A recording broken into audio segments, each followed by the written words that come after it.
क्या कर सकते हैं आपके लिए?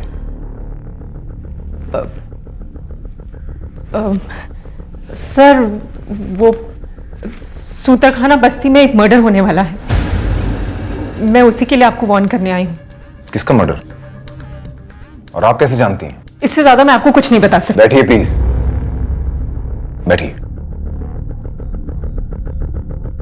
लेकिन क्यों नहीं बता सकती हैं? अगर आप सही हैं तो पूरी इंफॉर्मेशन दीजिए ना हमें, ताकि हम एक्शन ले सकें। देखिए, मुझे जो बताना था मैंने आपको बता दिया, अब आगे आप संभाल लीजिए। तो क्या करेंगे आपकी इस आधी अधूरी इंफॉर्मेशन का? पूरी बात तो बतानी पड़ेगी ना आपको। मैंने आपको इन्फॉर्मेशन देकर अपनी जिम्मेदारी पूरी की है, अब आप संभाल लीजिए, मुझे कुछ नहीं पता।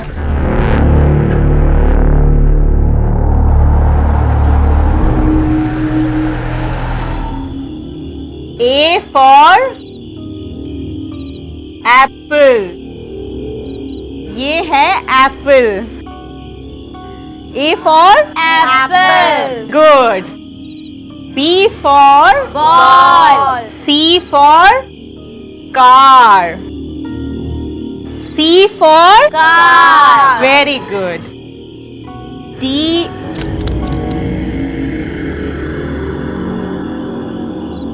अब आप सब लोग दोहराओ, मैं अभी आती हूँ। A for apple. B for ball.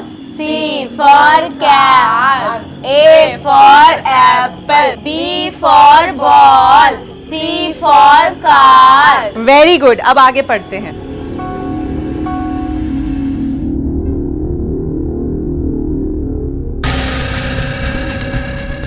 Doctor Divya, हमें आपसे और भी कुछ पूछताछ करनी थी।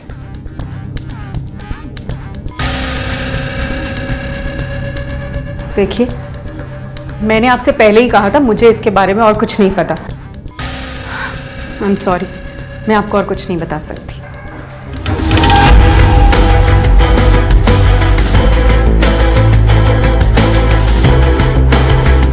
हेलो सर, मैंने पता किया।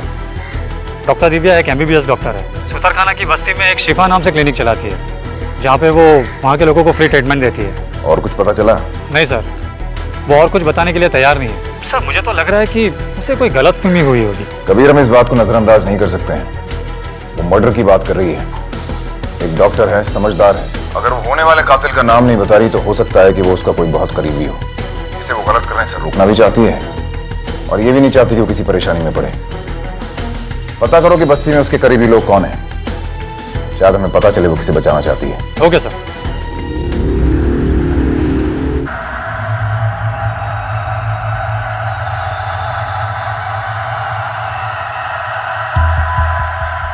अरे बेटा, शादाब का कुछ पता चला? नहीं अम्मी, मैंने हर जगह देख लिया, भाईजान कहीं नहीं मिले। ठीक है, तू सुबह से निकली है, कुछ खाया भी नहीं है, ये ले नाश्ता कर। आप यहाँ रखिए, मैं पानी पी के आती हूँ।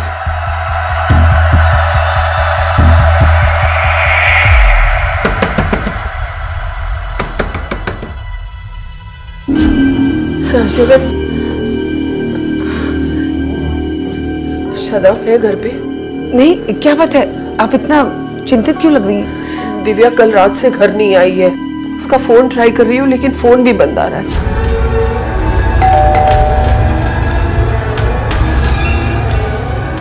तो मैंने सोचा शादाब को मालूम होगा कि वो कहाँ है, इसलिए आपके घर पूछने चली आई। लेकिन कल रात से तो शादाब भी घर नहीं आया है, इसीलिए तो मैंने रजिया को भेजा था सुबह उसे ढूंढ के लाने को। और अब आप कह रही है कि डॉक्टर नीचे भी नहीं है, कहाँ गए होंगे दोनों?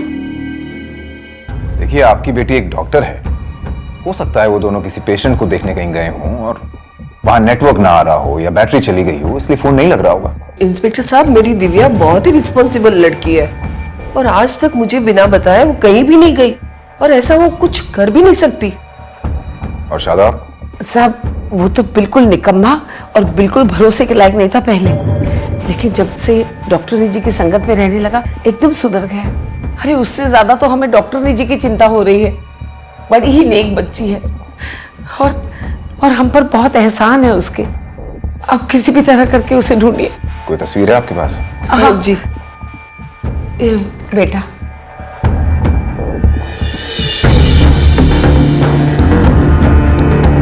इससे हम कल मिल चुके हैं, ये पुलिस स्टेशन आई थी कल और उसने ये बताया कि इसे अंदेशा है इसकी बस्ती में कोई मर्डर होने वाला है। सर वो सूतरखाना बस्ती में एक मर्डर होने वाला है, मैं उसी के लिए आपको वार्न करने आई हूँ। लेकिन इसने कोई भी डिटेल्स बताने से साफ मना कर दिया। इंस्पेक्टर साहब, ऐसी कोई भी बात उसने मुझे नहीं बताई। मुझे बहुत ही चिंता हो रही है अभी से।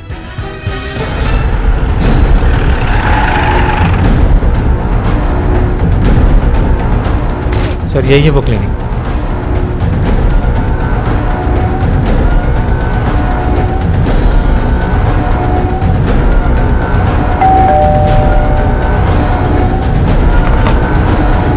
लॉक्ड है। कबीर पता करो कब से बंद है, या देखो किसी के पास चाबी है क्या।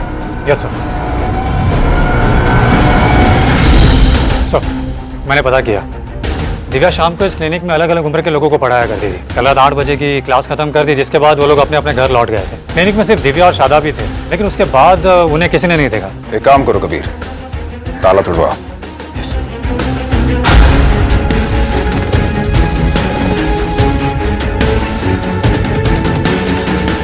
लगता है कोई बड़ी वारदात हुई, तलाश लो।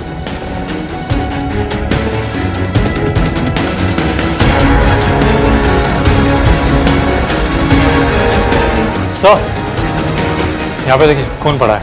लगता है चोट काफी गहरी थी। फॉरेंसिक को बुलाओ और सैंपल लेने के लिए कहो। क्लिनिक को सील करो। सर अगर दिव्या सच बोल रही थी तो कहीं ऐसा तो नहीं कि वो अपनी मर्डर के बारे में बात कर रही थी? अपनी मौत की बात कर रही थी और चेहरे पे जरा भी शिकन नहीं थी। अगर ऐसा था तो वो खुद का कत्ल करने वाले की पहचान क्यों छुपाएगी हमसे? सर हमारी तलाशी के दौरान ये शादाब और दिव्या के मोबाइल फोन मिले हैं। सर इनकी लास्ट लोकेशन के हिसाब से ये फोन सारी रात क्लिनिक में ही थे। दोनों अपने फोन एक साथ भूल गए क्लिनिक में। हो सकता है, ये भी हो सकता है कि उन्हें जबरदस्ती क्लिनिक से ले जाया गया और इसलिए फोन उठाने का मौका ही ना मिला।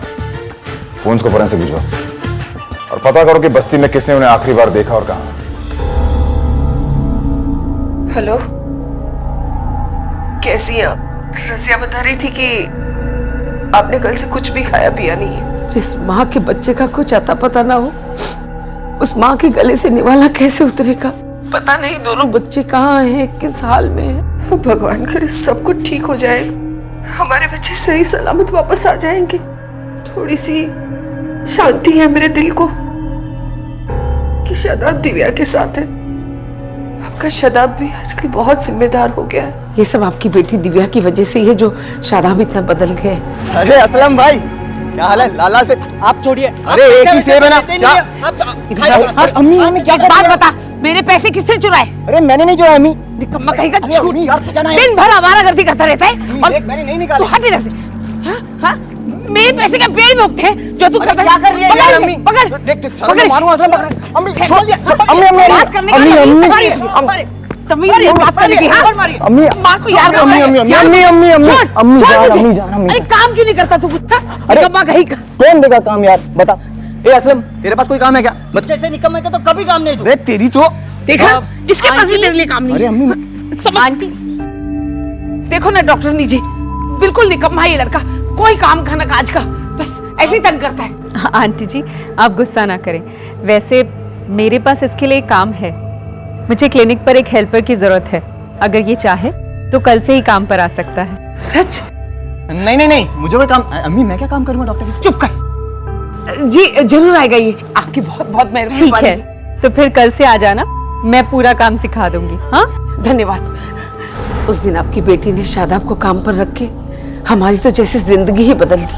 आपकी बेटी की संगत में मेरा शादाब तो पूरी तरह बदल गया, एक जिम्मेदार इंसान बन गया, जिसकी हमने कभी उम्मीद नहीं की थी। मेरा दिल कह रहा है हमारे बच्चे जरूर सही सलामत वापस आ जाएंगे हमारे पास।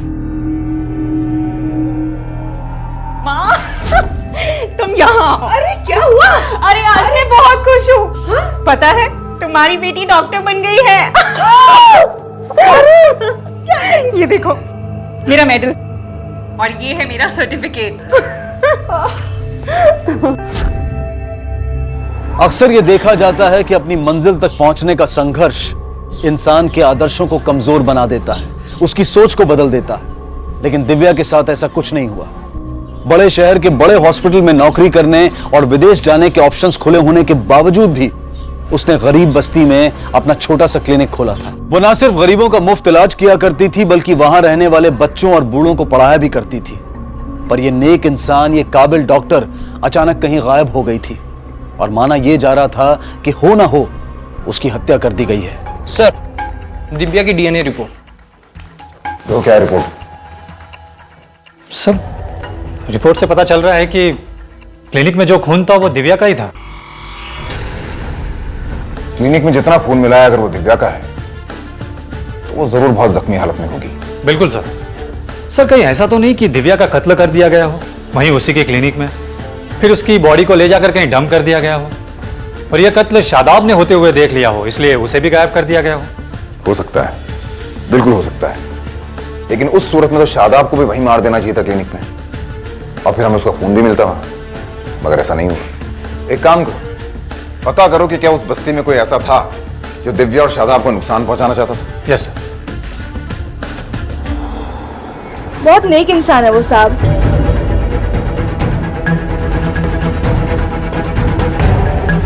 साहब वो तो अल्लाह की बंदी है, उसकी संगत में आके शादाब जैसा एक नंबर का निकम्मा बंदा भी सुधर गया, अल्लाह की राह पे चलने लगा। साहब हमने कभी सोचा भी नहीं था कि हम गरीब लोग पढ़ लिख सकते हैं। ये सब है ना डॉक्टर साहबा की वजह से मुमकिन हुआ है। वो खुद हमें क्लिनिक के बाद सबको पढ़ाती थी। अल्लाह उनको सलामत रखे। सर मैंने पता किया, शादाब की किसी से दुश्मनी नहीं थी।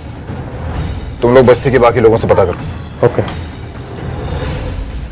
सर, इन लोगों की बातों से तो लगता है कि दिव्या का कोई दुश्मनी नहीं हो सकता और शादाब की भी किसी से दुश्मनी की बात सामने नहीं आई, तो फिर ये कौन हो सकता है जिसने ये सब किया होगा? हो सकता है कि वो शख्स जिसका नाम दिव्या हमसे छुपा रही थी वो कत्ल तो किसी और का करना चाहता हो, लेकिन जब उसे पता चला कि दिव्या ने हमें अप्रोच किया है तो उसने दिव्या को रास्ते से हटा दिया।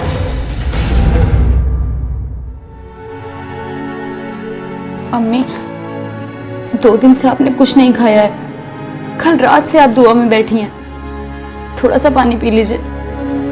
आप ये नहीं सोच रही हैं कि अगर आपको कुछ हो गया तो मेरा क्या होगा? मैं आपके लिए कुछ खाने के लिए लाती हूँ।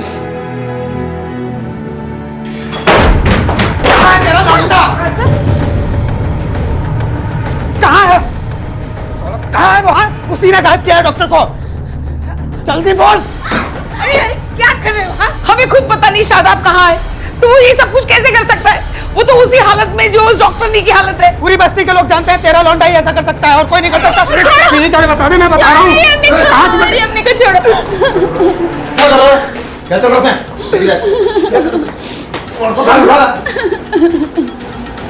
नहीं नहीं नहीं नहीं नहीं नहीं नहीं नहीं नहीं सब रुको सब बता। बस उठ उठ। एक बूढ़ी औरत और लड़की पे हाथ उठाता है, सूरमा समझता है कि अपने आप को? क्यों किया ऐसा बता, नहीं तो तेरी चमड़ी उतार दूंगा। क्या दुश्मनी थी तेरी शादाब और उसके परिवार से? साहब हम गलत नहीं है, शादाब ने ही दिव्या डॉक्टर को गायब किया है, ये मुझे मालूम है। और मुझे लगा कि उसकी माँ को पता होगा कि शादाब कहाँ पर छिपा बैठा है। तू कौन है कानून को अपने हाथ में लेने वाला है? और तुझे कैसे लगता है कि शादाब ने दिव्या को मारा है? शादाब बदलने का केवल दिखावा करता है, असल में वो बदला नहीं है बिल्कुल। तू कैसे कह सकता है? साहब मैंने अपनी आंखों से देखा था। साहब एक दिन मैं क्लिनिक पे दवाई की डिलीवरी देने के लिए गया। शादाब चौथी बार मैंने तुम्हें चोरी करते हुए पकड़ा। शर्म नहीं आती? जिस जगह पर काम करते हो वहीं से पैसे चोरी करते हो। मेरी इतनी कोशिशों के बावजूद तुम अपनी ड्रग्स की लत नहीं छोड़ पा रहे, यहीं से पैसे चोरी करते हो, फिर ड्रग्स भी खरीदते हो। शर्म आनी चाहिए तुम्हें। और दिव्या मैम, वो क्या है कि कोशिश बहुत कर रहे हैं छोड़ने की, पर आदत छूट नहीं रही है। छूट नहीं रही है? ठीक है, निकलो अभी के अभी यहाँ से निकलो और फिर अपनी लत को कहीं और जाकर पूरा करो। निकलो यहाँ से। दिव्या मैम, एक आखिरी चांस, अम्मी की कसम आगे से नहीं होगा। अम्मी की कसम? तुम्हारी अम्मी की वजह से ना मैं तुम्हें आखिरी मौका दे रही हूँ। अगर फिर से तुमने ऐसी हरकत की ना तो तुम्हें पुलिस के हवाले करूंगी, समझे तुम? साहब नशेड़ियों का क्या भरोसा, शादाब ने फिर से चोरी की होगी और दिव्या मैडम ने उसे पकड़ लिया होगा, इसीलिए उसने दिव्या मैडम के साथ कुछ गलत किया और वहां से फरार हो गया। साफ झूठ बोल रहा है वो। हाँ मेरे बेटे को नशे की आदत थी और वो चोरी भी करता था, लेकिन जब से वो डॉक्टर जी की संगत में आया है वो एकदम बदल गया था। पिछले 2 महीने से ना ही उसने कोई नशा किया था और ना ही कभी चोरी की थी। ये सारे इल्जाम झूठे हैं। ये भी तो हो सकता है ना कि शादाब सुधरने का दिखावा कर रहा, असलियत कुछ और। नहीं साहब, मैं अपने बेटे को अच्छी तरह जानती हूँ, ऐसे दिखावा नहीं कर सकता वो। शादाब की किसी से दुश्मनी, कोई ऐसा इंसान जो उसको नुकसान पहुंचाना चाहता? नहीं तो ऐसे छोटे मोटे झगड़े तो होते रहते थे, लेकिन किसी से कोई रंजिश वाली बात ऐसा तो कुछ नहीं था। हेलो, क्या? ठीक है, हम अभी पहुंच रहे हैं। सर, बस्ती के बाहर एक बॉडी मिली है।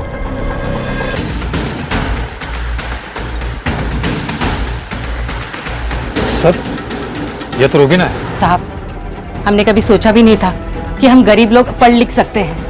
ये सब है ना डॉक्टर साहबा की वजह से मुमकिन हुआ है। अल्लाह उनको सलामत रखे। दिव्या की क्लिनिक में साफ सफाई का काम करती थी। हटो, हटो। अम्मी, अम्मी, क्या हो गया मेरी अम्मी को?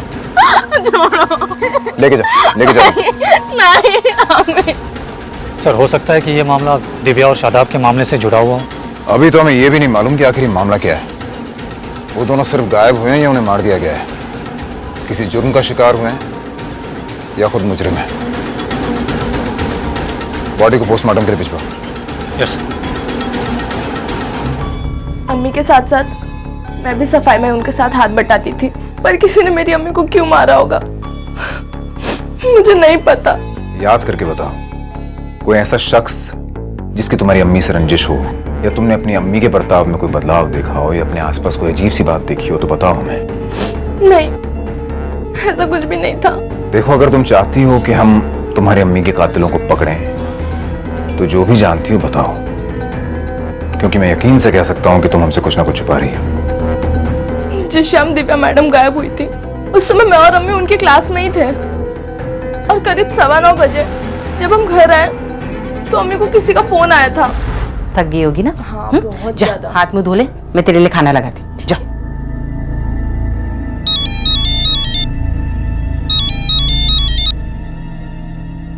हेलो,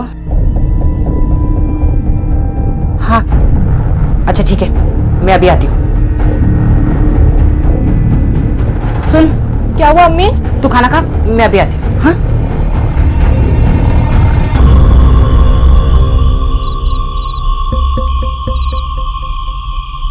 उसके बाद जब अम्मी वापस आई तो मैंने देखा कि वो बाहर कुछ जला रही थी।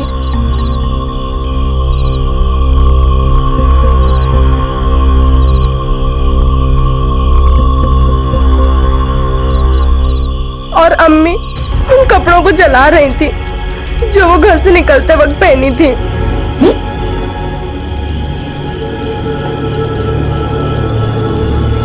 अम्मी, ये क्या कर रही हो? जाके सोचा अंदर जा जा। और सुन, ये कुछ भी देखा है ना तूने, इसका जिक्र किसी के सामने मत करना, वरना आफत आ जाएगी तुझ पर भी और मुझ पर भी। जा अंदर।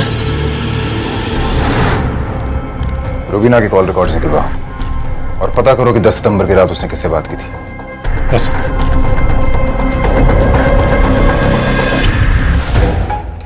सर, इतना तो कंफर्म हो गया है कि रूबीना क्लिनिक आई थी, लेकिन ये पता नहीं चल रहा है कि वो क्यों आई थी।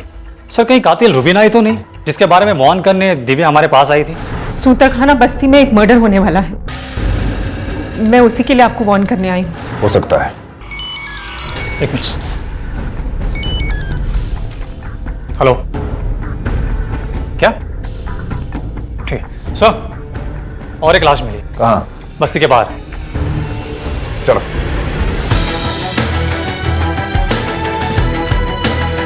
सर, ये तो अजीम है।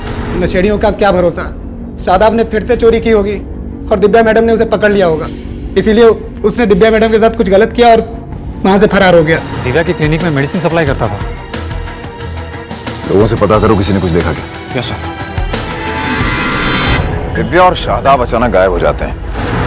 क्लिनिक में हमें दिव्या का खून मिलता है, जिससे हमें लगता है कि दिव्या को मारा जा चुका है। फिर हमें 2 लाशें मिलती हैं, एक उसके क्लिनिक में काम करने वाली रूबीना की और दूसरी उसकी मेडिसिन सप्लायर अजीम की। सर, इस कत्ल की वजह चाहे जो भी हो, लेकिन इसका कोई ना कोई कनेक्शन दिव्या, शादाब या उस क्लिनिक से जरूर है। या ये भी हो सकता है कि हमें गुमराह करने के लिए क्लिनिक में ब्लड फैलाया गया, क्योंकि मिसिंग तो दिव्या और शादाब है, लेकिन लाशें हमें दूसरों की मिल रही हैं। कहीं ऐसा तो नहीं सबके पीछे वो दोनों ही हो?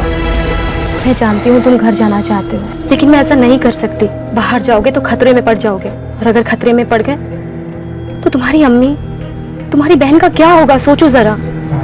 हाँ? हाँ? उनको बता दूं कि तुम ठीक हो, पर शादाब अगर मैंने उनको बता दिया तो सबको पता चल जाएगा। हाँ? दिया, दिव्या, दिव्या के बारे में जानना चाहते हो तुम?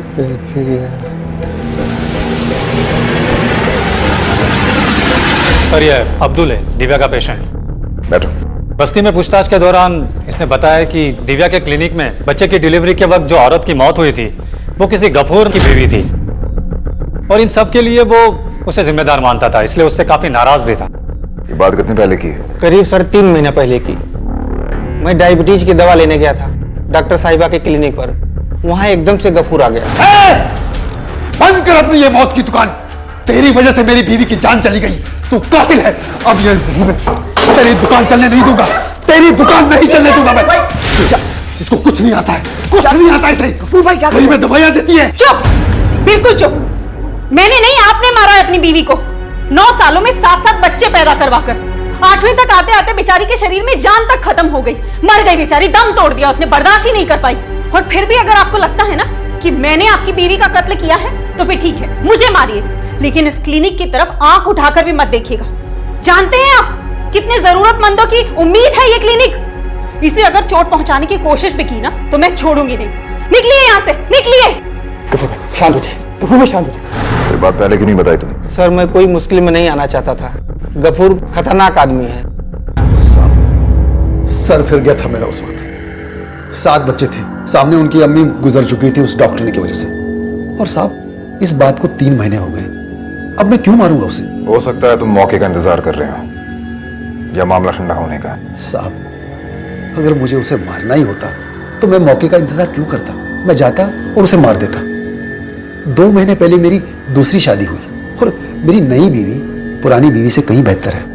एक प्रकार से तो मैं शुक्रगुजार हूं उस डॉक्टरी साहब का। नहीं साहब, मैंने उसे नहीं मारा।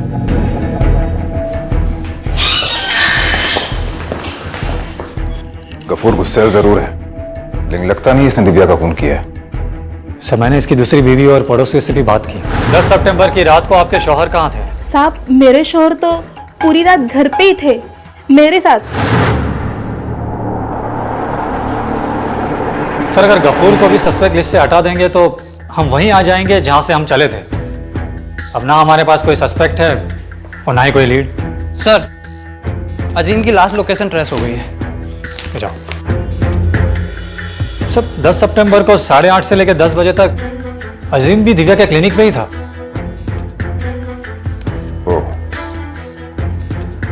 यानी उस रात क्लिनिक में 4 लोग थे, दिव्या, शादाब, रूबीना और अजीम, और इन चारों के बीच कुछ ना कुछ जरूर हुआ है। ये बिना वजह एक साथ नहीं थे। इन चारों के एक साथ होने के पीछे कोई ना कोई राज जरूर है। एक काम करो कभी, रूबीना और अजीम की फोन लोकेशंस चेक करो और पता लगाओ कि रात 10 से 1 बजे के बीच ये कहां थे। यस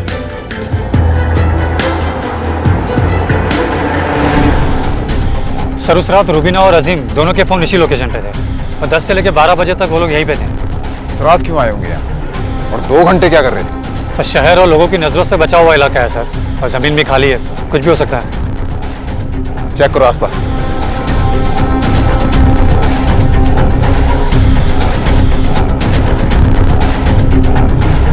सर यहाँ कुछ है?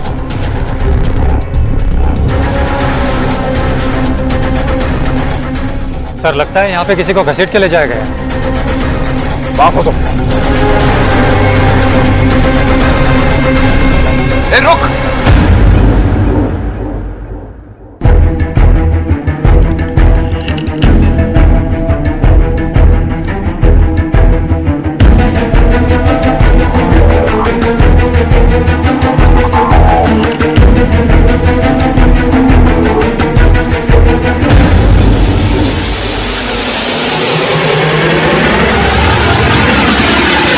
अब तक की जांच में जो तस्वीर सामने आई थी उससे यह साफ हो चुका था कि वो दिव्या की भलाई, उसकी उदारता ही थी जिसकी कीमत उसे चुकानी पड़ी थी। मिट्टी में सनी जमीन पर पड़ी उसकी लाश हमारे उस सदियों पुराने यकीन पर सवाल उठा रही थी कि जो लोग भले होते हैं उनके साथ कुछ बुरा नहीं होता।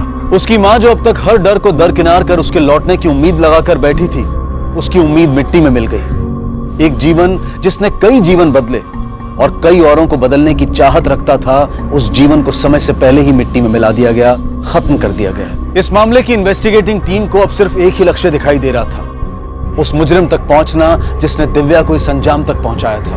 लेकिन उससे पहले उन्हें दिव्या की मां को उनकी बेटी से मिलवाना था।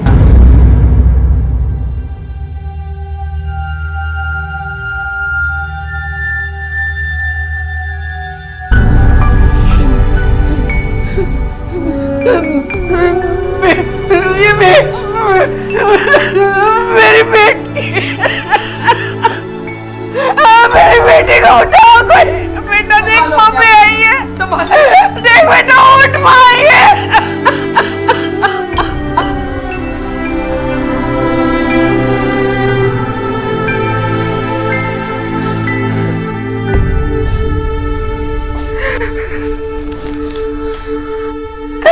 नहीं छोड़ोगी मैं, उसे सजा जरूर दिलवाऊंगी मैं।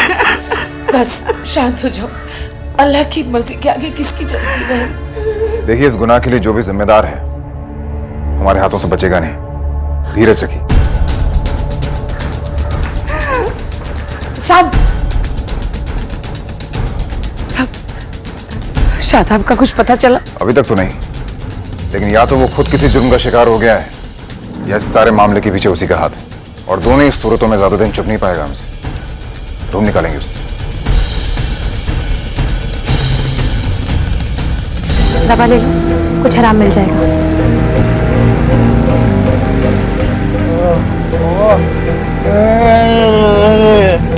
ये लो। दवा क्यों नहीं ले रहे हो? बाथरूम।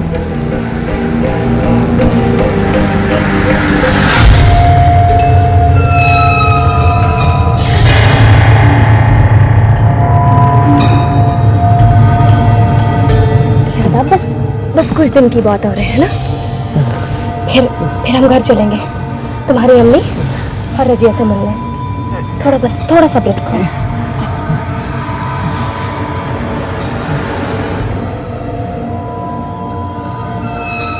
हिम्मत से।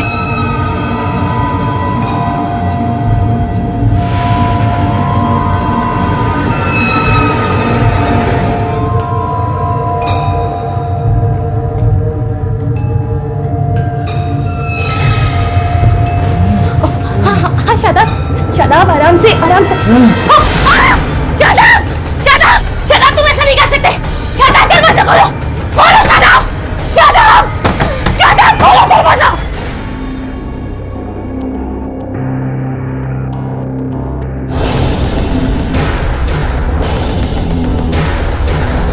सर, अभी गफूर की वाइफ घर से बाहर निकली है। या अल्लाह, ये सब कुछ क्या हो रहा है? मुझे तो कुछ समझ में नहीं आ रहा है। तो पैसे लाइए ना। हाँ, चल पैसे निकाल।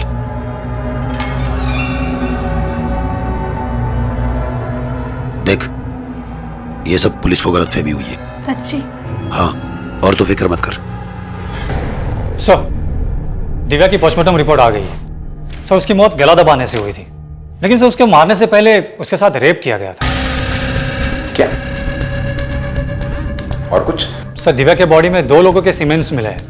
उसमें से एक सैंपल अजीम के डीएनए से मैच होता है, लेकिन दूसरे सैंपल का कोई मैच नहीं मिल रहा। एक काम करो, उस बस्ती में जितने भी ऐसे मेल्स हैं जिनका दिव्या से ज्यादा इंटरेक्शन था या जो हमारे शक के दायरे में आते हैं, सबके सैंपल्स मैच करवाओ। Excuse me sir. हेलो, क्या? ओके सर, शादाब लौट आया है। चलो, उस बस्ती में जितने भी ऐसे मेल्स हैं जिनका दिव्या से ज्यादा इंटरेक्शन था या जो हमारे शक के दायरे में आते हैं, सबके सैंपल्स मैच करवाओ। Excuse me sir. हेलो, क्या? ओके सर, शादाब लौट आया है। चलो, हम जानते हैं तुम्हारे साथ क्या हुआ है, लेकिन हम पूरा वाकया जानना चाहते हैं। सब कुछ बताओ हमें, क्या हुआ तुम्हारे साथ, पूरी बात बताओ।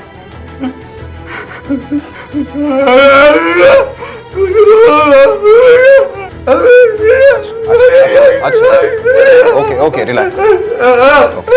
अच्छा, लो इस पे लिख के बताओ, लिखो इस पे।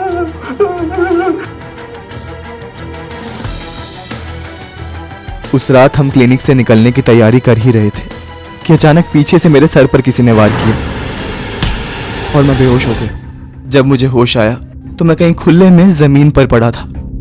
इधर उधर देखने की कोशिश की तो दो लोग नजर आए। एक तो जमीन में गड्ढा खोद रहा था जिसकी शक्ल मैं साफ साफ नहीं देख पाया, और दूसरा था अजीम। साथ में ही दिव्या मैम जमीन पर पड़ी थी, शायद मर चुकी थी वो। मैंने शोर मचाने की कोशिश की लेकिन अजीम ने मेरा मुंह दबा दिया। मुझसे पूछा कि मैं उसकी तरफ हूँ या दिव्या मैडम की तरफ। मैंने दिव्या मैडम का नाम लिया और जब मुझे दोबारा होश आया तो मैं नरगिस के घर में था।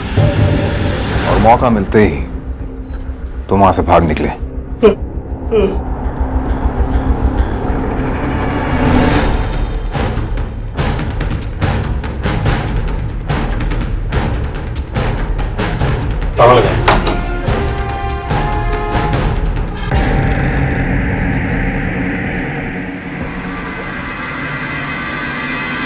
हेलो,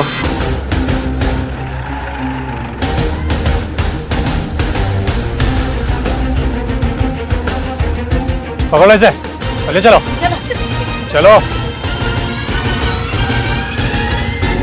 मैं सिर्फ शादाब की मदद करना चाहती थी। एक दिन बस्ती के बाहर सुनसान जगह पे शादाब मुझे बेहोश मिला। शादाब! कैसे भी करके मैं शादाब को घर लाई। जब उसको होश आया तो वो दर्द के मारे चीखने लगा, चिल्लाने लगा।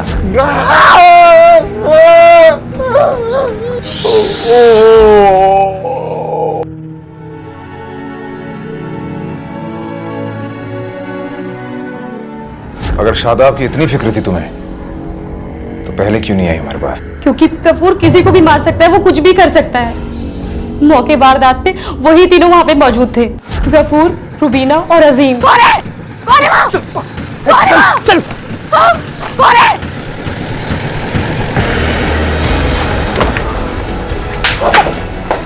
लेके जाओ उसको, लेके जाओ इनको भी।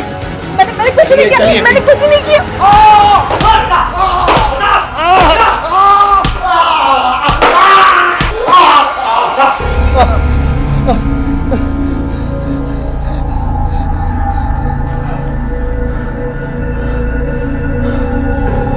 बहुत जान है तुझमें।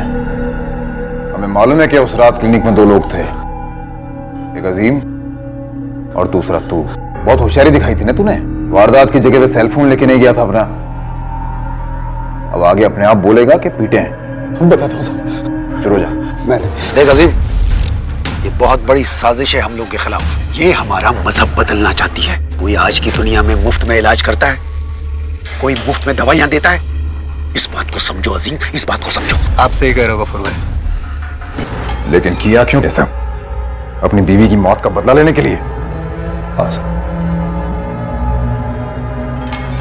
मैं अपनी बीवी से बहुत प्यार करता था, बहुत कोशिश की मैंने, लेकिन उसे बुला नहीं पाया साहब। बंद कर अपनी ये मौत की दुकान। तेरी वजह से मेरी बीवी की जान चली गई। तू कातिल है। चुप, बिल्कुल चुप। मैंने नहीं, आपने मारा है अपनी बीवी को। 9 सालों में 7-7 बच्चे पैदा करवाकर मर गई बेचारी, दम तोड़ दिया उसने, बर्दाश्त ही नहीं कर पाई। और फिर भी अगर आपको लगता है ना कि मैंने आपकी बीवी का कत्ल किया है तो फिर ठीक है, मुझे मारिए। मैं अपनी बीवी से बहुत प्यार करता था, बहुत कोशिश की मैंने, लेकिन उसे बुला नहीं पाया साहब। एक दिन जब मैंने शादाब और दिव्या को मंदिर जाते हुए देखा,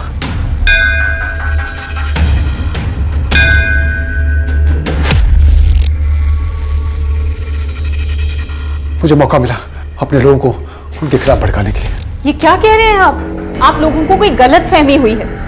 मैं शादाब को मंदिर अपने साथ इसलिए लेकर गई थी क्योंकि मैं मंदिर अकेले नहीं जाना चाहती थी, और कोई बात नहीं है, मैं सच कह रही हूँ।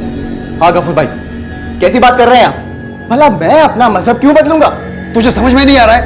ये लड़की हमारी बस्ती में मुफ्त में दवाइयां देकर और इलाज करके हम लोगों का मजहब बदलना चाहती है। हमने उसे उसके दवा खाने से उठाया।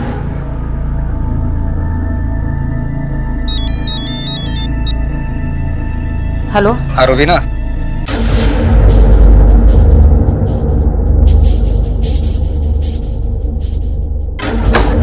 क्या हुआ?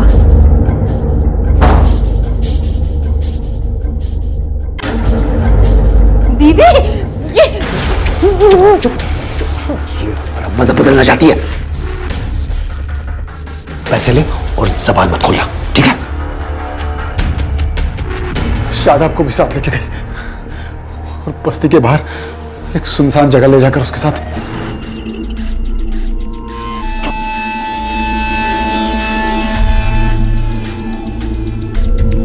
क्या हुआ, मर गई? हाँ, चल इसको ठिकाने लगाते हैं। अजीम ने उसे समझाने की बहुत कोशिश की साहब कि अपना मुंह बंद रख और हमारा साथ दे। दिव्या मैम का साथ देगा?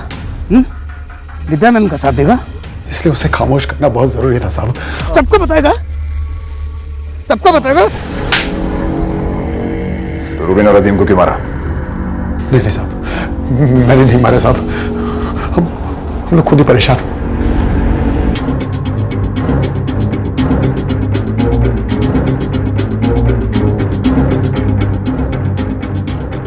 दिव्या मैडम ने कॉलेज में दाखिला करवाया था। मुझे एक प्रोजेक्ट मिला था कॉलेज से अलग अलग धर्मों में मिलने वाली समानताओं को लेकर, इसलिए हर धर्म के बारे में जानना था मुझे। इसलिए मैं दिव्या मैडम के साथ मंदिर गया था। गफूर ने कबूल कर लिया कि उसने दिव्या का रेप और मर्डर किया, मगर उसने हमें यह भी बताया कि उसने रूबीना और अजीम को नहीं मारा। तो कहीं ऐसा तो नहीं कि दिव्या की मौत का बदला लेने के लिए तुमने उन दोनों को मारा?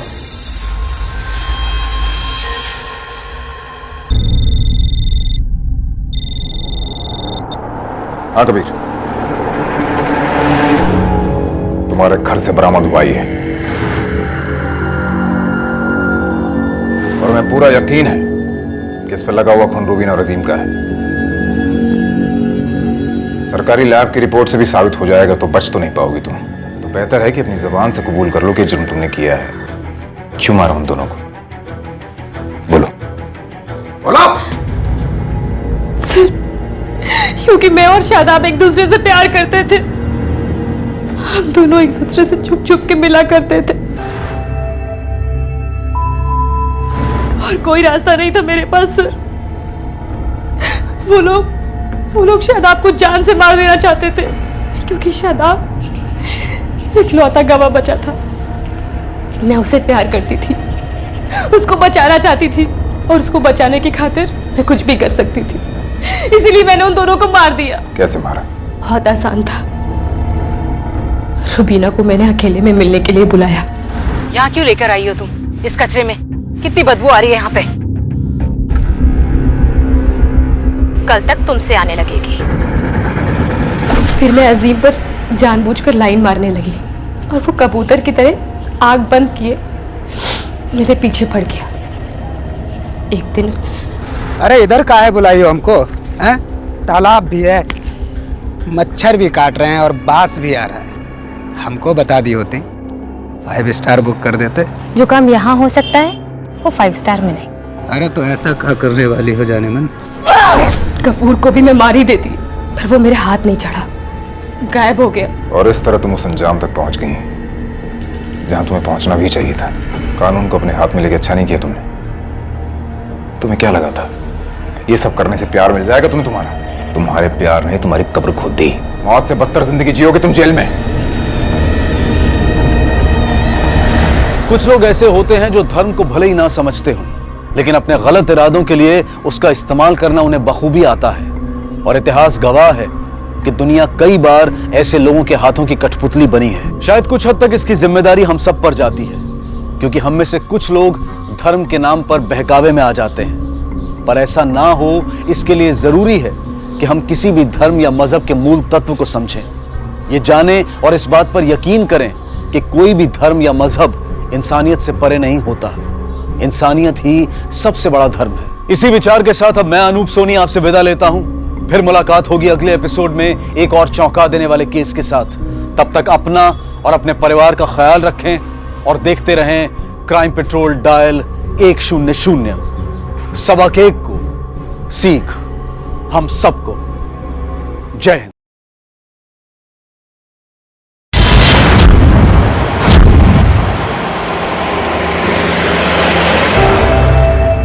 साड़ी में दिखाऊं या सूट में? नहीं, सूट में दिखाइए मुझे। मैम ये देखिए, ये राजस्थानी में है और ये थोड़ा प्रिंट फ्लावर प्रिंट का दिया हुआ है, वर्क वाला ना। हाँ जी। अब मैम आपका साइज क्या है? 34 है, पर आप एक बार चेक कर लो।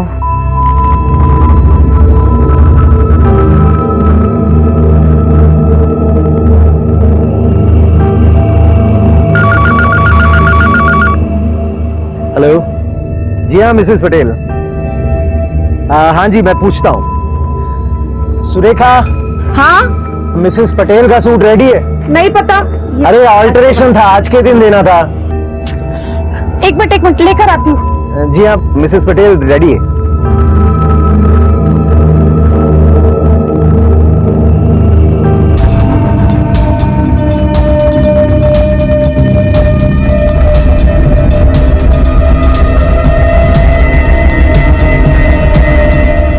मम्मी भी ना,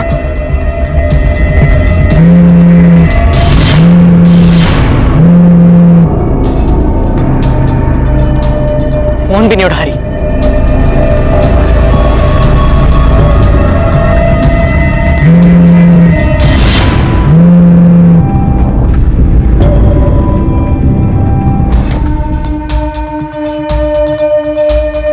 दीदी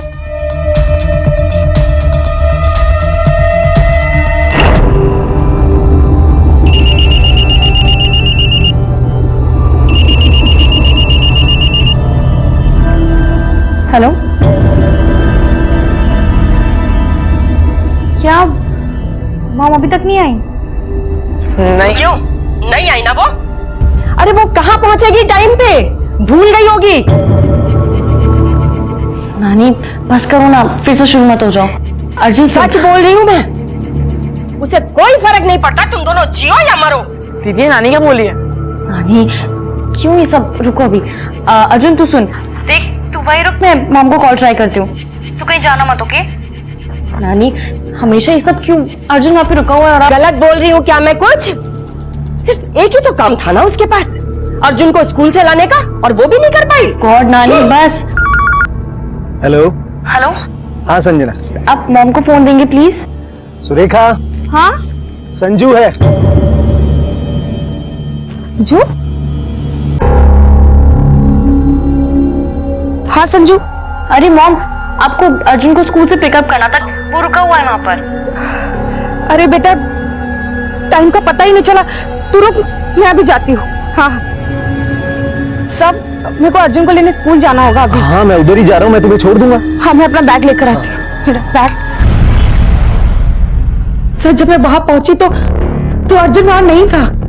मुझे कुछ समझ में नहीं आ रहा कि कहाँ चला गया मेरा बच्चा। सर उसमें बचपना बहुत है, एक 6-7 साल के बच्चे के जैसा। कब खत्म होता है स्कूल? आप कितने बजे पहुंचे? एग्जैक्ट टाइम बताइए। सर 3 बजे स्कूल छूटता है, मैं थोड़ा लेट हो गई, मेरे पास मेरा फोन भी नहीं था। फिर संजू, मेरी बेटी संजू ने मेरे बॉस विवेक सर के फोन पर फोन किया। हाँ संजू। अरे मॉम, आपको अर्जुन को स्कूल से पिकअप करना था, वो रुका हुआ है वहां पर। सर जब मैं वहां पहुंची तो 3:30 बज चुका था।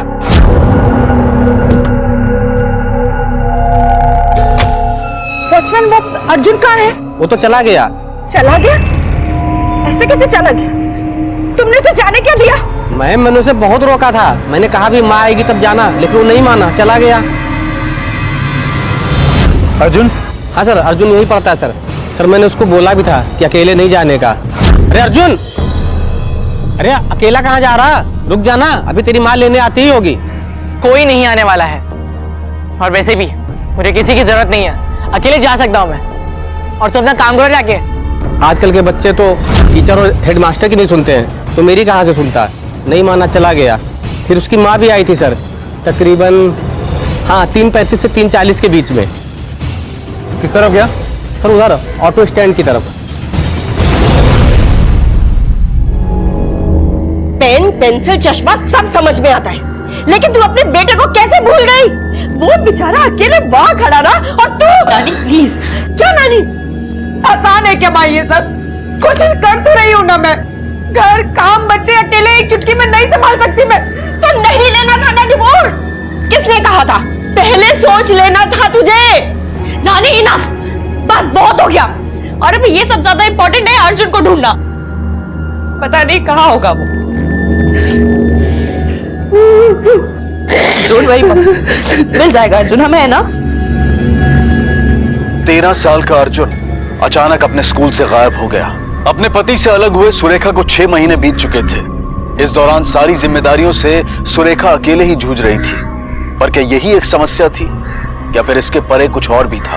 और क्या असर पड़ रहा था इन सब कारणों का अर्जुन पर? इन सारे पहलुओं का इतना भयानक अंजाम होगा, ये किसी ने सोचा तक नहीं था।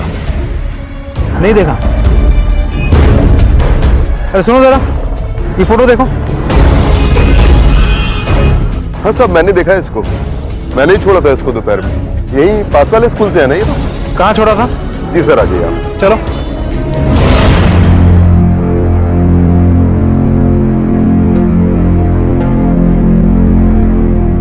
मॉम, पानी। सब कुछ बिखर रहा है बेटा। मुझे कुछ समझ में नहीं आ रहा है, मैं कैसे समेटूं, कैसे ठीक करूं। संजू, कहीं अर्जुन को कुछ हो गया तो? कुछ नहीं होगा मॉम, कुछ नहीं होगा अर्जुन को। मैं हूं ना, देखना कुछ नहीं होगा उसको।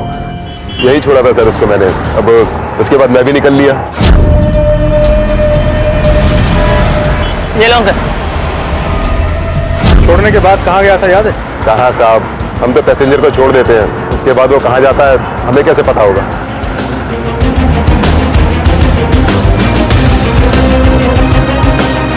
वो दुकान तक आया और अंदर नहीं आया। मैं तो अंदर ही थी। हमें वही पता करना है।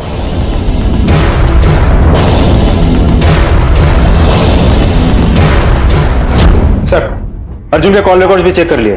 वो बुटीक के आसपास ही था। 3:30 से 3:35 के बीच और फिर 3:55 से 4:05 तक आरडी मार्केट।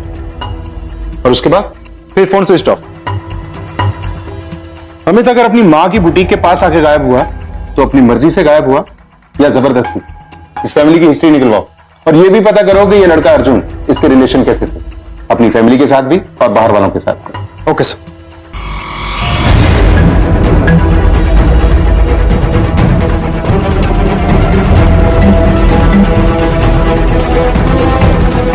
सुनिए जरा, इस लड़के को देखा है?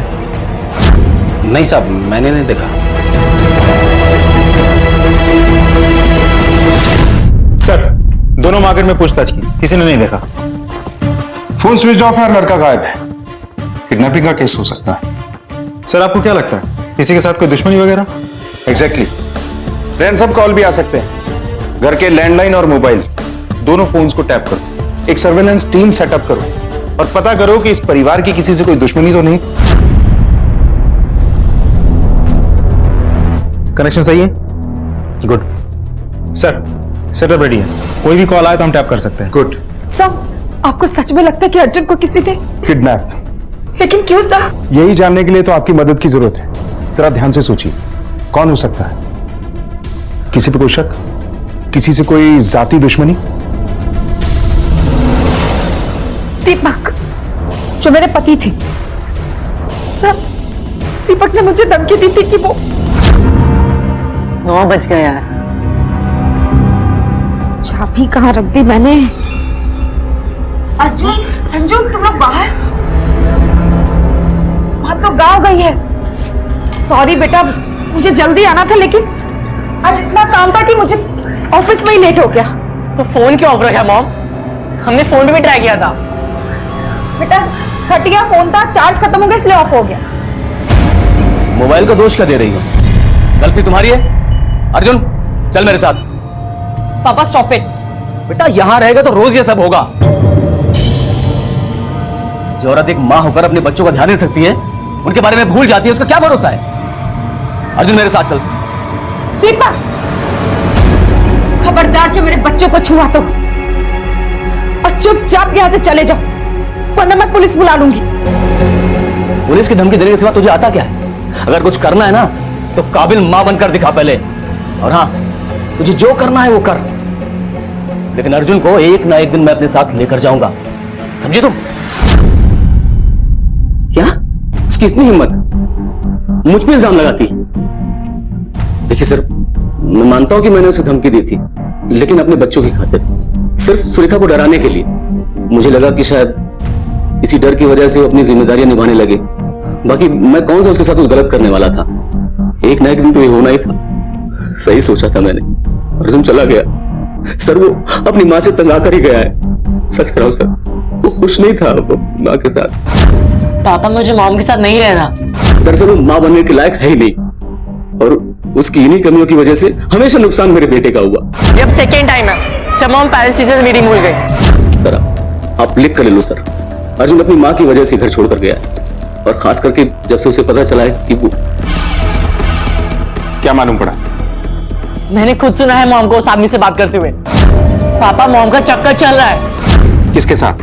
उसके बॉस के साथ, वही विवेक जो दुकान के काउंटर पे बैठता है। सर मुझे 100% यकीन है कि ये सब उन दोनों की वजह से हुआ है, या फिर उन दोनों ने मिलकर कुछ किया मेरे बेटे के साथ, और उसका इल्जाम मुझ पर लगा रहे हैं सर। सर प्लीज कैसे भी करके सर मेरे बेटे को ढूंढ लीजिए सर। डिवोर्स के चक्कर में मेरा बेटा पहले ही मुझसे छिन चुका है, अब ये सब सर, मेरा बेटा मेरे लिए सब कुछ है। प्लीज ढूंढ लीजिए सर प्लीज।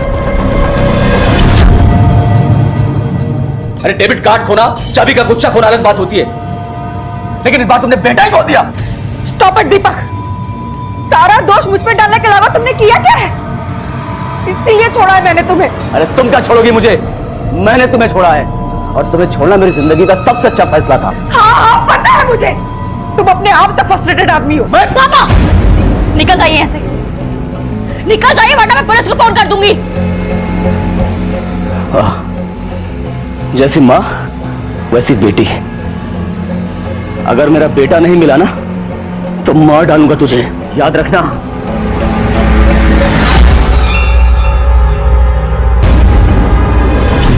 दीपक के बयान को वेरीफाई करना होगा। अर्जुन के स्कूल में पूछताछ करो, देखो अगर उसने इस बारे में किसी दोस्त से या टीचर से बात की हो, और साथ साथ ये भी पता करो कि क्या सुरेखा का वाकई विवेक के साथ अफेयर चल रहा है या नहीं। Okay sir. I am sorry Vivek, मेरी वजह से शॉप पे, बट बिलीव मी, मैं काम को निगलेक्ट नहीं करना चाहती। रिलैक्स सुरेखा, तुम अपना पूरा ध्यान अर्जुन को ढूंढने में लगाओ। एक बार सब ठीक हो गया तो दोबारा ज्वाइन कर लेना। नौकरी कहां भागी जा रही? Thank you so much. हाँ, खूब ड्रामा करो तुम दोनों, है ना? अरे तुम ही दोनों की वजह से ना गया है वो अर्जुन। पागल हो गई हो क्या माँ? विवेक सर है कि हमारी मदद कर रहे हैं और तुम हो कि? हाँ, अच्छी तरह से जानती हूँ, और मदद के पीछे इसका क्या इरादा है ना, वो भी अच्छी तरह जानती हूँ मैं। माँ मैं चलता हूँ, कोई बात नहीं। Sir I am really sorry. It's okay Surekha, अब घर में इतनी टेंशन चल रही है तो कोई बात नहीं, मैं चलता हूँ।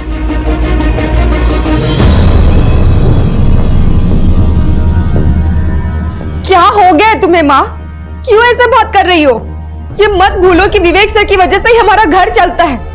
अगर उन्होंने जॉब नहीं दी होती तो क्या होता हमारा? मुफ्त के पैसे नहीं देता है वो तुम्हें, काम करती हो उसके पैसे देता है। और मैं सच कह रही हूँ कि अर्जुन सिर्फ तुम दोनों की वजह से गया है, बस।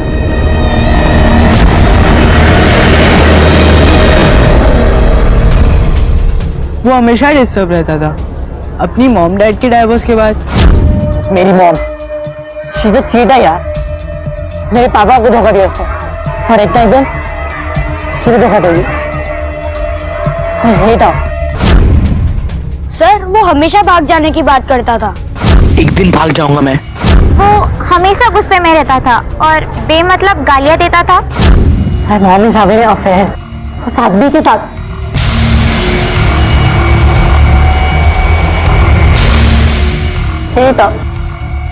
अक्सर ऐसे बच्चों की मानसिक अवस्था बहुत दयनीय हो जाती है जिन्हें घर में शांति, सुकून और प्यार नहीं मिलता। पर क्या अर्जुन वाकई अपनी मर्जी से घर छोड़कर गया था, या फिर वो किसी अपराध का शिकार बन गया था? आखिर क्या था सच? सर, विवेक सर ने मुझे तब जॉब दी थी, तब सहारा दिया था जब मुझे सबसे ज्यादा जरूरत थी। बस इसी बात का एहसान है उनका मुझ पर, जो मैं कभी नहीं भूल सकती। हाँ सर, मैं मानती हूँ कि मैं हूँ लापरवाह, लेकिन सर मैं पहले से ही ऐसी हूँ। और इसका मतलब ये नहीं है कि मैंने कभी कोशिश नहीं की। डिवोर्स के बाद दोनों बच्चों की जिम्मेदारी अकेले मुझ पर ही आ गई। एक साथ संभालना आसान नहीं है सर। और शायद दीपक ने यही जहर अर्जुन के मन में घोला मेरे खिलाफ। तेरी जगह मैं होता और मुझे मालूम पड़ता कि मेरी मॉम का अफेयर किसी और के साथ चल रहा है तो डेफिनेटली मुझे बुरा लगता, मुझे भी गुस्सा आता, जैसे तुझे आ रहा है अभी। दीपक, ये क्या कर रहे हो तुम? हाँ, अर्जुन को पट्टी पढ़ा रहे हो? बच्चे से झूठ बोल रहे हो तुम? मैं झूठ बोल रहा हूँ? हाँ? अरे तू झूठी है और तेरी असलियत ना अब बेटे को मालूम पड़ चुकी है। उसके और मेरे बीच में तुम्हें आने की कोई जरूरत नहीं है दीपक। हमारी जिंदगी से दूर रहो। और जो तुम्हारी घटिया सोच है ना, बात कर। मेरी घटिया सोच है? अरे तू घटिया है, तू घटिया मुझे सिखाती है। आप लोगों का आप लोग की ड्रामा रोज आपका ये hate you both. अर्जुन, मुझे दीपक पर पूरा शक है, वही अर्जुन को कहीं लेकर गया होगा। सर प्लीज मेरे अर्जुन को ढूंढ लाइए। देखिए, हमारी कोशिश जारी है। फिलहाल आप जाइए, कोई और जानकारी चाहिए होगी तो आपको बुलाएंगे।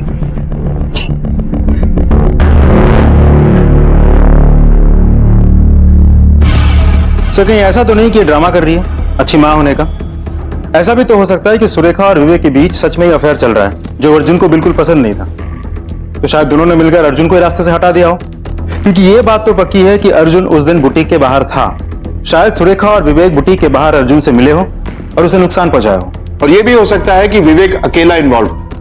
Let's find out. सर नहीं सर, कोई चक्कर वक्कर नहीं चल रहा है। और सुरेखा बेचारी के पास तो पहले से ही 1000 टेंशन है। इन सब चीजों के लिए उसके पास वक्त ही कहाँ है सर? आपको अजीब नहीं लगता कितनी छूट दे रखी है विवेक ने सुरेखा को? आप सही कह रहे हैं सर, क्योंकि विवेक सर अच्छे से जानते हैं कि वो बेचारी कितना परेशान और कितना टेंशन में रहती है। सर विवेक सर ही क्या, हम सब उसकी मदद करते हैं। और एक बेचारी औरत सर क्या क्या करेगी। अच्छा, ये सुरेखा के अपने बच्चों के प्रति व्यवहार कैसा है? सर सुरेखा अपने बच्चों से बहुत प्यार करती है, वो उन दोनों के लिए जीती है और इस सब चक्करों में नहीं पड़ेगी। ठीक।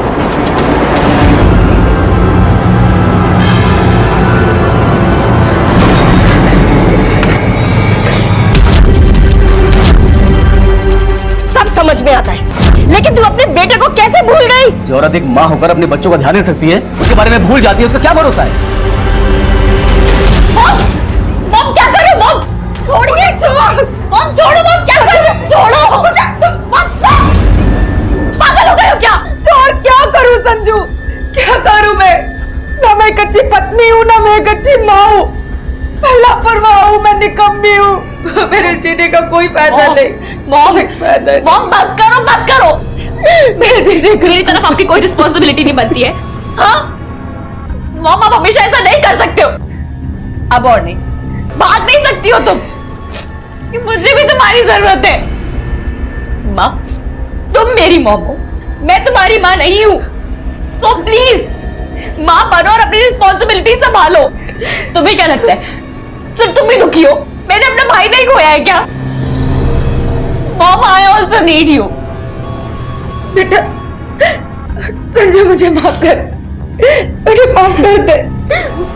मैंने सिर्फ अपने भाई में सोचा। मुझे माफ कर दे संजू। तू देखना, आज से मैं स्ट्रांग बनूंगी, मैं मेहनत करूंगी बेटा, सब ठीक हो जाएगा। और पुलिस अर्जुन को जरूर खोज ले आएगी। सही तक ये देखिए सर, अमित पूरा एरिया अच्छे से स्कैन करो, देखो कोई मर्डर वेपन या कोई और सुराग मिलता है क्या? ओके सर, देखो चारों तरफ।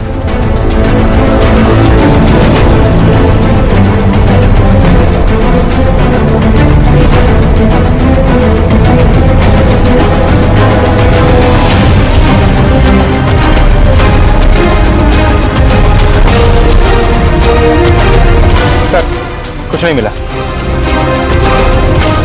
अमित, ये अर्जुन जंगल में क्या करने आया होगा और कौन खून कर सकता है इसका? अर्जुन,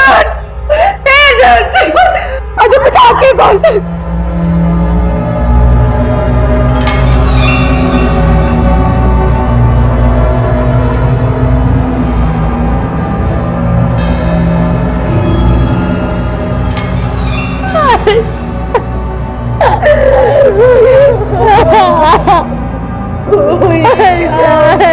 अमित,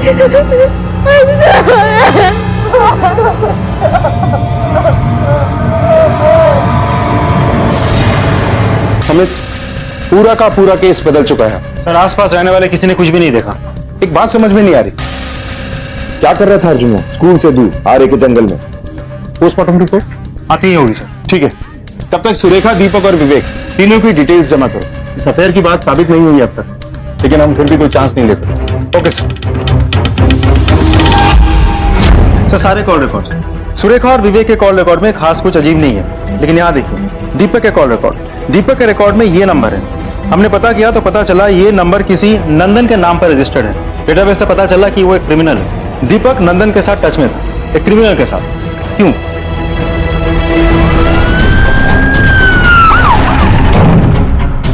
आइए सर। पूरे घर की अच्छी तरह से तलाशी लो। सर।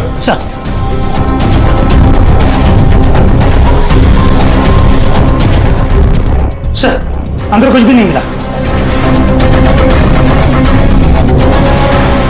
कोई नहीं है सर। अमित सर, एक कांस्टेबल इस घर के बाहर तैनात कर दो।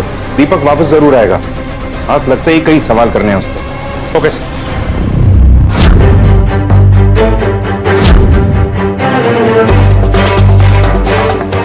ये नंदन का घर है? जी साहब। कहाँ है वो? वो नहीं है घर पे साहब, कुछ दिन हो गए जाके उसको। तलाश लो। Yes sir.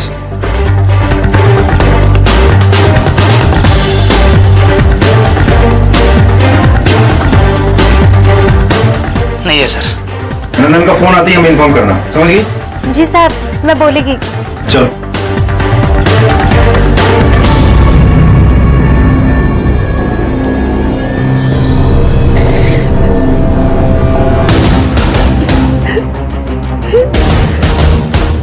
सब कुछ पता चला?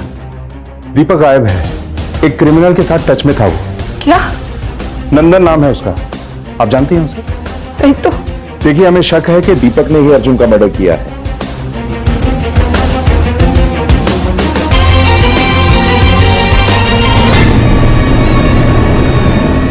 पलक झपकते ही गुमशुदगी का यह केस हत्या के केस में तब्दील हो चुका था और शक के घेरे में थे अर्जुन के माता पिता। वो मां जो बेटे के विरोधी बर्ताव से परेशान थी और वो पिता जो जबरदस्ती बेटे को हथियाना चाहता था।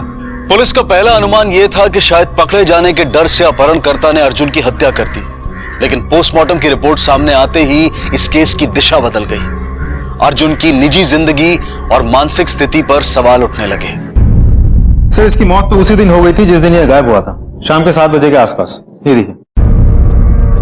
ये देखा तुमने?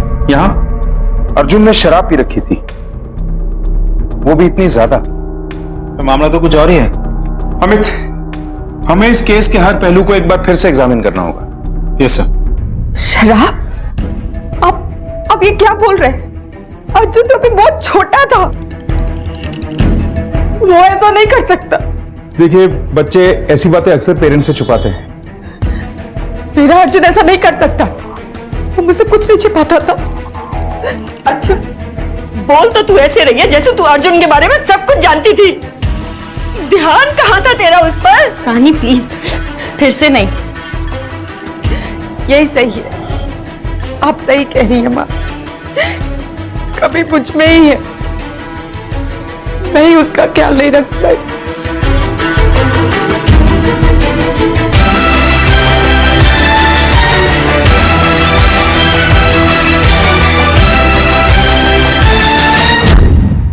अल्कोहल, और वो भी अर्जुन जैसा लड़का।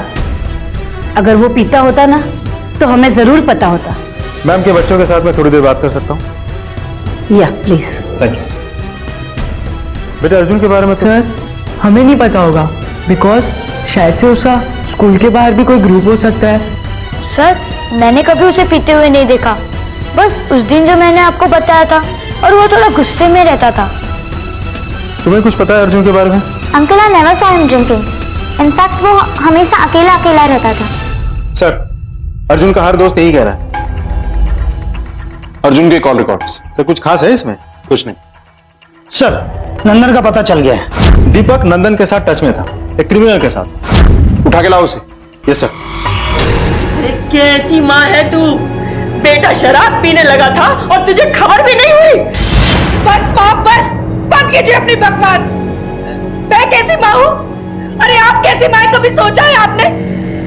मैं अच्छी माँ नहीं बन सकी, मैंने अपनी शादी सलामत नहीं रखी, मैं ये मैं वो।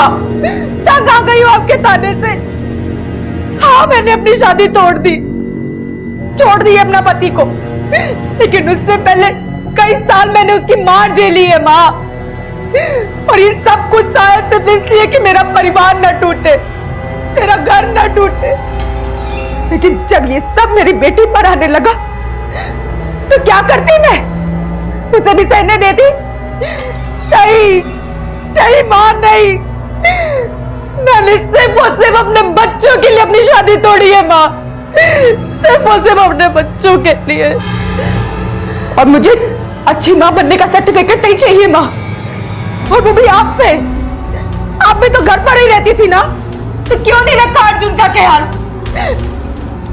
अर्जुन की मौत का जिम्मेदार अगर आप मुझे मानती है ना मां, तो उतनी ही जिम्मेदार आप भी है, आप भी है मां।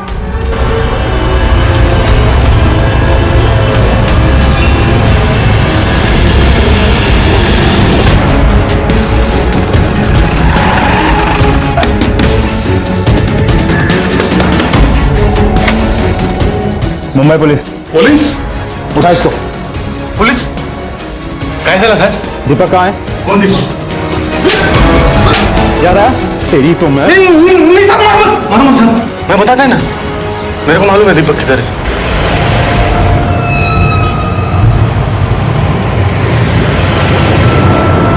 चल सर, चल मैंने कुछ नहीं, कोई गलत नहीं होगी सर आपको। चल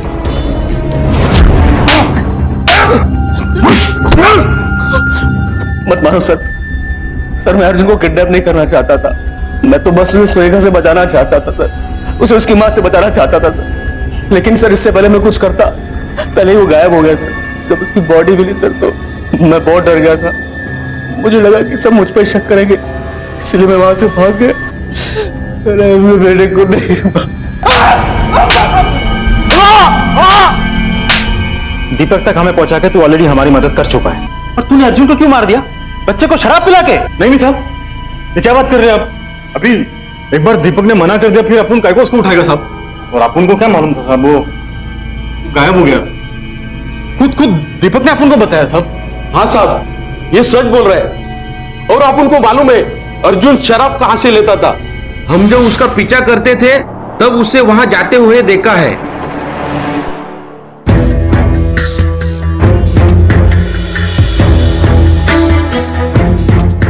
राम सर कौन सी? क्या चल रहा है आजकल मार्केट में नया कुछ? सर वही एक दो ही ब्रांड है जो सबको चाहिए होता है इधर। कौन सी? सब सेम है, आप डिसाइड कर लो। डिसाइड कर लिया? चल बेटा, अरेस्ट करना है तुझे। अरे भाई साहब नहीं, सब इंस्पेक्टर अमित देसाई। चल बाहर निकल। भाई साहब सुनिए तो, चल मैंने किया क्या है? बाकियों को लेकर उठा के चल। ये फोटो देख। हाँ सर, यही लड़का सर पहले भी आया था मेरे पास शराब लेने, उस दिन भी आया। अकेले आया था किसी के साथ? सर बिल्कुल अकेले। कितने बजे? यही करीब 5 बजे के आसपास सर।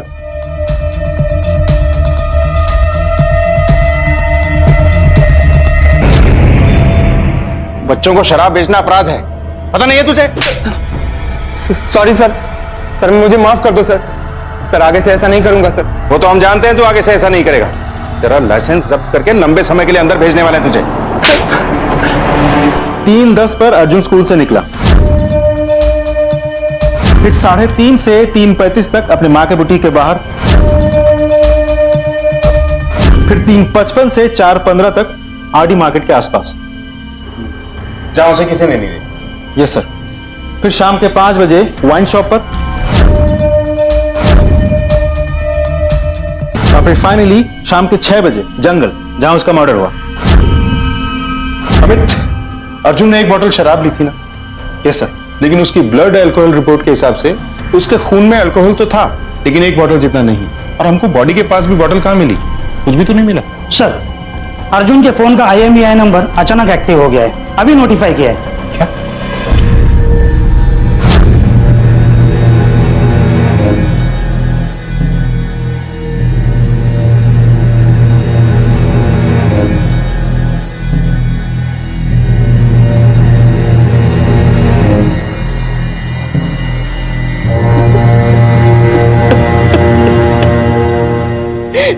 बेटा मैं बहुत बुरी माँ हूँ,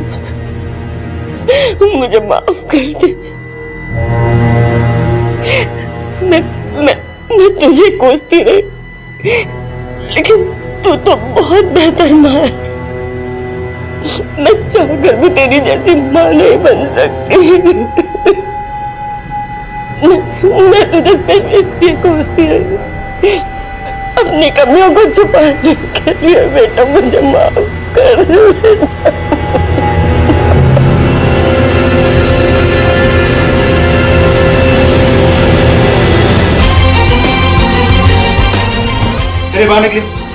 क्या हुआ साहब? साहब मैंने कुछ नहीं किया साहब। क्या हुआ साहब? मैंने कुछ नहीं किया साहब। मैंने कुछ नहीं किया साहब। मैंने कुछ नहीं किया साहब। झूठ बोला अर्जुन के बारे में कि तूने इसे देखा नहीं। इस लड़के को देखा है? नहीं साहब, मैंने नहीं देखा। अगर सच सच बताता तो एक मासूम बच्चे की जान हम बचा लेते। तू भी जिम्मेदार है उसकी मौत का। सॉरी सर, सॉरी, मैं डर गया था सर। वो आया था मेरे पास, मैंने बिना पेपर के अनऑफिशियली उसको मोबाइल खरीदा था साहब। Sorry sir. सॉरी? सच सच बता क्या हुआ था, एक एक डिटेल चाहिए मुझे। बताता हूँ सर, बताता हूँ। वो उस दिन। अरे अंकल ले लो ना, इतनी अच्छी कंडीशन में। देखो अंकल प्लीज ले लो। पेपर है क्या? अंकल आजकल पेपर कौन रखता है, कंडीशन में तो अच्छा ही है ना। आप देखो तो। अगर चोरी का निकला तो देख बेटा, बिल वगैरह हो तो बता, नहीं तो मैं नहीं खरीदूंगा। मैं आपको छोड़ दिखता हूँ। अंकल ये मेरा फोन है, इसमें मेरे फोटोज भी है, ये देखो।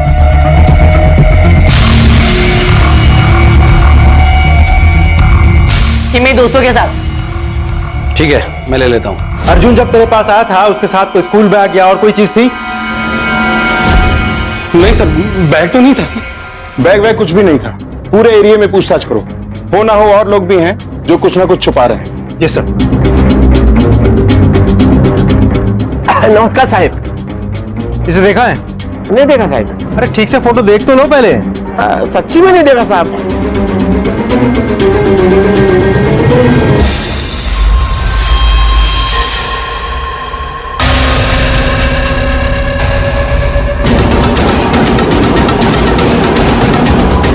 सर अंदर ये बैग भी मिला है। कहाँ, ये कहाँ से मिला? मैं साहब चल अमित सर, तू बोला इसे? नहीं सर। बोल। आया था मेरे पास, साहब आया था। मैंने उसका पुराना सामान खरीदा था, उसका बैग, रद्दी, पेपर, कॉपी, किताब वगैरह साहब। और साहब मैं आपसे कुछ छुपाना नहीं चाहता था, पर वो आप लोगों को पुलिस वाले से पूछताछ कर रहे थे तो मैं बहुत डर गया था साहब, इसीलिए मुंह नहीं खोला। 100% अर्जुन घर छोड़कर भागने की फिराक में था, इसीलिए अपनी चीजें बेच रहा था। पहले बैग और किताबें, और फिर बाद में फोन। तो फिर ऐसा क्या हुआ कि बजाय भागने के वो शराब खरीदा और जंगल की तरफ गया? मैंने पहले भी कहा, अब भी मुझे यही लग रहा है कि कोई ना कोई उसके साथ था, जिसके साथ उसने अपनी शराब की बोतल शेयर की। लेकिन कौन? एक इंसान है जिससे हमने ठीक ठाक से पूछताछ नहीं की, लेकिन कहीं और जाने की बजाय अर्जुन जंगल में गया। उसके बाद जो हुआ वो समझ में नहीं आ रहा है कि ये शराब, और वो भी किसी के साथ। तुम्हारा नाम संजना है ना?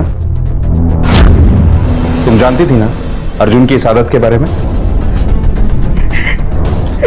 संजू बेटा रो मत, बताओ बताओ क्या बात है। I knew it. वो शराब पीता था कभी कभी। पहले मैंने इस बात को इम्पोर्टेंट नहीं समझा, प्लस मुझे पता था कि इस बात के सामने आने से वो बहुत डिस्टर्ब हो जाएंगी, इसलिए मैं चुप रही। लेकिन यस, वो अपने दोस्तों के साथ पीता था। कौन दोस्त? ये और ये भी आता था? हाँ सर, दोनों थे। ये अकेले आते थे या अर्जुन के साथ? सर कभी कभी अकेले, कभी कभी साथ में सर।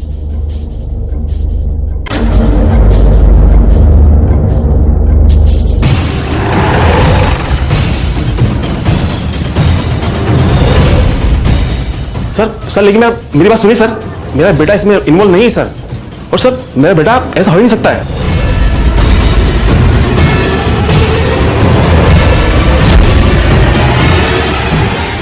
क्या ये? अब क्या कहेंगे आप? क्या सब ये? देखिए, हम सॉरी, आपके बच्चे को हमारे साथ जुवेनाइल होम चलना पड़ेगा। आप भी चलिए। चलिए। अरे क्या ये? क्या क्या तूने? अरे मेरी तरफ देख, बोल क्या क्या तूने?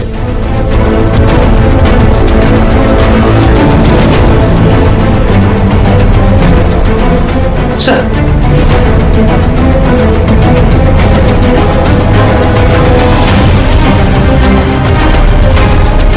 ये पोछा गए निशान सूखे हुए खून के लगते हैं। टेस्ट के बाद पता चलेगा। इसे फॉरेंसिक लैब में टेस्ट के लिए भिजवा दो। ये क्या बोल रहे हैं? इसे हमारे साथ जुवेनाइल कस्टडी में जाना होगा। चलो, आपको भी हमारे साथ आना होगा। चलो बेटा। तुम दोनों के लिए अच्छा होगा कि सब कुछ सच बता दो। जितना छुपाओगे उतनी प्रॉब्लम बढ़ती जाएगी, क्योंकि अब हमारे पास सबूत भी है। वो हॉकी जिस पर खून के निशान पोंछे गए हैं, उसकी रिपोर्ट आ गई। उस पर लगा हुआ खून अर्जुन का ही है। अर्जुन हमेशा के लिए कहीं जाना चाहता था, पता नहीं कहाँ, लेकिन फॉरएवर। उस दिन वो बहुत ज्यादा अपसेट था, क्योंकि ब्यूटिक के बाद उसने अपनी माँ को उसके बॉस के साथ देखा था। उसके पास पैसे भी थे। हमने उसे फोर्स किया एक फेयरवेल पार्टी देने के लिए। उसने हमारे लिए अल्कोहल खरीदी। फिर हम लोग जंगल में गए, जहाँ पे हम लोग कई बार जाते थे और छिप छिप के ड्रिंक्स लेते थे। फिर उसके बाद क्या हुआ? अर्जुन को क्यों मारा तुम दोनों ने? अर्जुन सबका फेवरेट था, पढ़ाई में भी फर्स्ट और स्पोर्ट्स में भी आगे। पूरा कहाँ पे हो तुम लोग? मैं फर्स्ट आया स्कूल में। Congratulations. Thank you. I am proud of you बेटा, कीप इट अप। अब तुम लोग भी ऐसे पढ़ाई किया करो। पक गए थे हम, हर कोई वही बोलता था बार बार, अर्जुन को देखो, अर्जुन जैसा पढ़ो, अर्जुन जैसा बनो।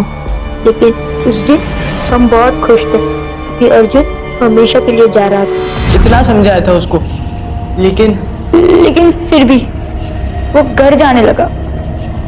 हम दोनों को बहुत गुस्सा आया। उसको वापस जाने देते तो वही सब होता जो पहले होता था, इसलिए उसको रोकना ही था। What's wrong with you guys? पागल हो तुम लोग? अब तू घर नहीं आ सकता, चुपचाप निकल ले। क्या टाइम कर रहा है? मुझे जो करना है मैं करूंगा। सिर्फ इसलिए कि मेरा अर्जुन पढ़ाई में अच्छा था, इसलिए मार दिया मेरे अर्जुन को।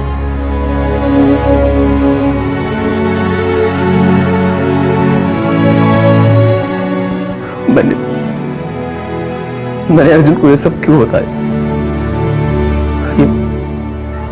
या फिर वाली बकवास, मैं नहीं जानता था उसका ये असर हुआ। अब क्या पछता रहे? हमारे पछताने से अब मेरा अर्जुन वापस नहीं आने वाला। गलती हम सबकी है, हम सब सेल्फिश हैं। दीपक, तुम प्लीज यहां से चले जाओ।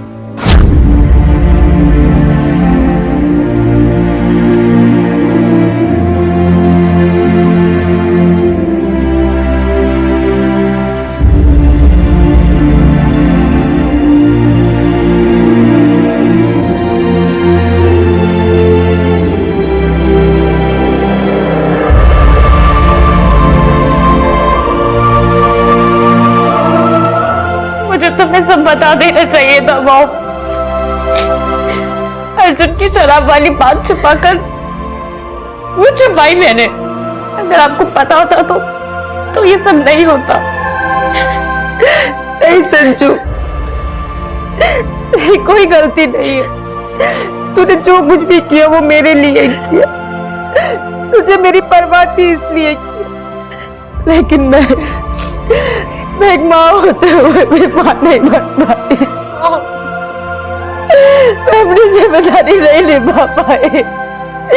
मैं हार गई। डिवोर्स की सच्चाई को स्वीकार कर उससे जूझना आसान नहीं होता। बेशक माँ बाप को यह फैसला करने का हक है, लेकिन साथ ही बच्चों पर होने वाले इसके असर के प्रति उनका सतर्क रहना भी बेहद जरूरी है। और खासकर किशोर अवस्था में पहुंच चुके बच्चे जो अधिक जज्बाती होते हैं और जिनके भावुक होकर गलत कदम उठाने की संभावना ज्यादा होती है। बेखबर रवि और पूरब के माता पिता भी थे। वो लगातार अर्जुन से अपने बच्चों की तुलना करते रहे और इसी सिलसिले से बेबस, मायूस और क्रोधित होकर रवि और पूरब ने एक संगीन अपराध को अंजाम दिया। दुर्भाग्यवश इस सब की वजह से अर्जुन अपनी जान गंवा बैठा। उसका पहले से टूटा परिवार और भी बिखर गया। सबके जीवन मानो अधूरे से हो गए। अपने बच्चों को प्राथमिकता दें, जाने कि क्या चल रहा है उनके जीवन में, किस सोच से, किन विचारों से प्रभावित हो रहे हैं वो। अपने बच्चों को सुरक्षित रखने और अपराध से दूर रखने का शायद यही एकमात्र तरीका है। इसी विचार के साथ मैं अनूप सोनी अब आपसे विदा लेता हूं। फिर मुलाकात होगी अगले एपिसोड में एक और चौंका देने वाले केस के साथ। तब तक अपना और अपने परिवार का ख्याल रखें और देखते रहें क्राइम पेट्रोल डायल 100। सबक एक को सीख हम सबको। जय हिंद। इस तरह के और भी एपिसोड देखने के लिए हमारे चैनल को सब्सक्राइब करें और बेल आइकन दबाना ना भूलें।